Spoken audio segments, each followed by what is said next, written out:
नमस्कार मित्रांनो, PM corner मध्ये आपले स्वागत आहे। आज आपण पाहणार आहोत पॅन कार्ड साठी कोणती कागदपत्रे लागतात, त्याची प्रोसेस आणि कुठे फॉर्म भरून मिळेल।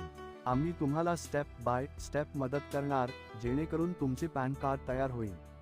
पॅन कार्ड साठी Aadhaar card xerox, mobile number, email ID आणि 2 फोटो इत्यादी कागदपत्रे लागतील। सर्वप्रथम आपण जवळच्या सेतू केंद्रात जा, तिथे पॅन कार्डचा फॉर्म 49A हा भरा किंवा ऑफिशियल वेबसाईटवर जा आणि फॉर्म भरताना तुमचे नाव, वडिलांचे पूर्ण नाव, जन्मतारीख, ईमेल आयडी, तुमचा पत्ता, फोटो आणि तुमची सही योग्य फॉर्मॅटमध्ये भरावे। आता सबमिट करा आणि कन्फर्मेशन मिळाल्यानंतर प्रिंट करा।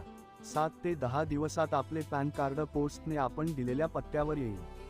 व्हिडिओ आवडला असेल तर आमच्या PM कॉर्नरला लाईक, शेअर, सबस्क्राईब करा आणि नोटिफिकेशन बटन दाबा, जेणेकरून तुम्ही प्रत्येक नवीन अपडेट पाहू शकाल।